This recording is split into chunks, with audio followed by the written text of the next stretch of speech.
Hello, welcome back to the channel. Today we're here to talk about Krrish. That's right, the sequel to Koi Mil Gaya. And you know what? I like Krrish. I like Krrish a lot. Or is it better than Koi Mil Gaya? Not really. It's not better than Koi Mil Gaya, unfortunately. It's just there. But I like Krrish a lot. Yeah, I think immediately from the get go, the contrast between Rohit and Krishna is a great swerve. Like genuinely, because I watched this movie immediately after I watched Koi Mil Gaya, right? So when you know the plot of the first movie, and you know Rohit was someone who was troubled and he had issues as a child, and then they just completely flip the script on its head, and it's like, oh, but his son Krishna is like exceptionally gifted and extremely talented. It's a great swerve, honestly. Genius. It's genuinely a genius idea for a sequel. Like, I love how authentic it is. I love how, and it seems obvious in hindsight, but it's just so good. Like the fact that it's so simple just makes it work. Like, hey, the father who had issues, but the son is like super smart, and it just worked. Like he's super athletic, he grows like 10 times faster. Just the contrast between how the opening of the first movie and the opening of the second movie plays out, it's beautiful. Genuinely one of the. It's great. I love it. I love appreciating it so much. Um, and it ends up being like a whole completely different kind of movie. Like there is no alien in this. This is more of a superhero movie, and I am not looking forward to watching Krish 3 because I remember watching it and hating it.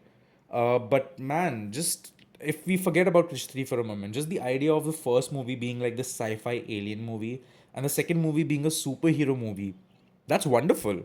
It's absolutely great. Like it's such a different direction to take a sequel, and yet somehow it never really like forgets the roots. Like there's even a callback to Jadoo at the end. It's beautiful. So yeah, let's just go ahead. Another thing I really liked about the movie, the reason for the mask is it's honestly a great superhero tale. It's cliche, but it just works because it's like an Indian context. It's Krishna is essentially Clark Kent. He's basically Superman. It's just I can't help but draw the comparison. He's so much like he's Superman coded. He really is. The only difference is his costume is more like Batman, which is funny. And I like that. I just love that you have this dark. Okay, it's just okay. It's perfect because here's the thing: when he's in the costume, you have this tall ass man who can do somersaults and backflips, and he's wearing a mask, and he's in all black leather. Like it's intimidating as hell. And then the real guy, Krishna, is like this absolute sweetheart of a man. He's like such a cutie pie. He's just super sweet to people. He's super caring. He's just like innocent and he's pure of heart. I love that shit. It's genuinely fantastic. Again, cliche, but like I like the simple fact that, oh man, I don't want to like hurt my granny, so I'm just going to put the mask. I want to make sure I don't break a promise which I made to her. It's fun. I like it. I like it a lot.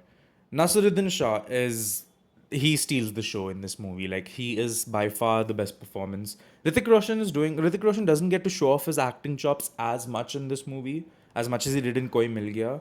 And Priyanka Chopra is doing a fine job. I wouldn't really say it's like a standout performance, but Nasiruddin Shah is absolutely like the charisma he oozes in this movie is it's electric. It's an electric performance. He's just so good at playing this self-absorbed narcissistic scientist who truly believes that him being god is the way of the world, and Nasiruddin Shah just plays it like him talking, looking at the camera, looking at us and talking as if there's like breaking news. I think it happens only like twice in this movie. it's such a good it's such a good scene just because it shows the character, right? It shows how much this guy loves sucking himself off. Breaking news, the scientist is the god of the world, and he's like doing mock interviews all in his head. It's genuinely so funny, and it's genuinely so in character. Like I love the addition of those scenes. It's great. Unfortunately, this movie is not perfect. It does start to drag quite a bit, especially towards the end. The reveal of his father being alive is genuinely great. It's wonderful. But the action is too cartoonish. I think that really pulls you out of it because I love the concept. I love how the story is set out.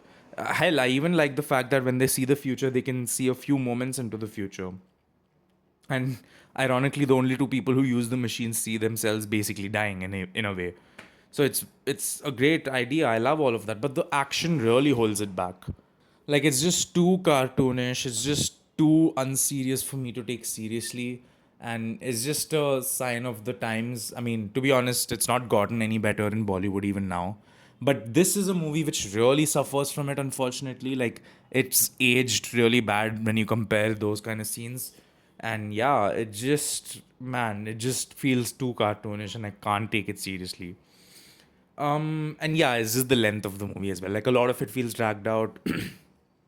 Like the main part is when Krishna finally arrives in Singapore, that whole sequence, like even though he gets the mask in that sequence, but there's a lot of stuff which is just like, oh my god, we really don't have to go through with this.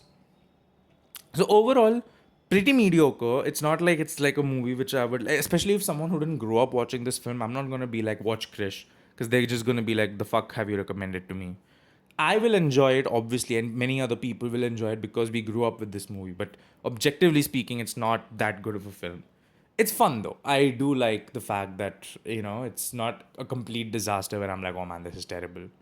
But anyway, that's Krish. I will not be watching Krish 3, or maybe I will, but not immediately because I I'm not exactly in the mood to go ahead and watch movies which I remember not liking again. Like maybe I'll do that eventually, but like maybe like a few movies later or something. But anyway, that's gonna be it from me. Don't forget to leave a like and subscribe, and I'll see you all in the next one.